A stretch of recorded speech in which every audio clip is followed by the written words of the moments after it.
bom dulla ko jance bisok dat ko tin bum ken gay ganal dundi mi dal la gaje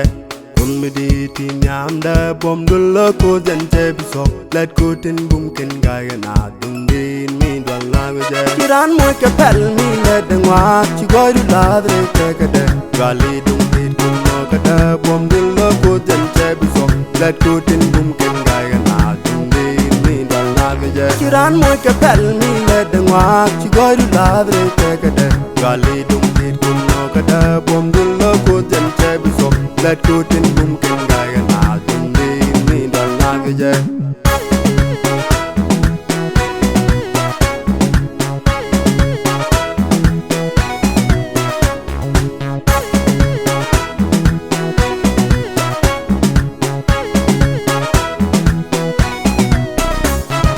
Diarang wan tin nyam da chang ra da ker tam nga da bom dul ko den che biso dung din mi dal na ka je ba diarang wan tin nyam da chang ra da ker tam nga da bom dul ko den che biso dung din mi dal na ka je kiran mo ke pel mi le dengwa chi goy du la dre ke ka de gali dung din kun no ka da bom dul ko den che biso la ko tin bum ken ga na dung din mi dal na ka je kiran mo ke pel mi le dengwa chi goy du la dre ke ka de gali dung din kun no ka da bom dul ko den che biso la ko tin bum ken ga na dung din mi dal na ka je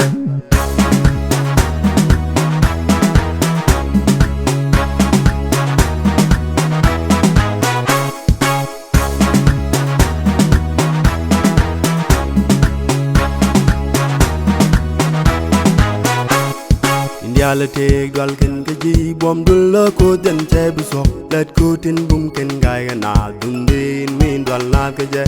Yalla take dwal ken ke ji bom dul ko den che biso let ko tin bum ken gay na dum din min dwal la ke je kiran mo ke pel mi le dengwa chi goy du la dre ke ka de gali dum din kun no ka da bom dul ko den che biso let ko tin bum ken gay na dum din min dwal la ke je kiran mo ke pel mi le dengwa chi goy du la dre ke ka de gali dum din kun no ka da bom dul ko den che biso let ko tin bum ken gay na dum din min dwal la ke je kiran mo ke pel mi le dengwa chi goy du la dre ke ka de gali dum din kun no ka da bom dul ko den che biso let ko tin bum ken gay na dum din min dwal la ke je kiran mo ke pel mi le dengwa chi goy du la dre ke ka de gali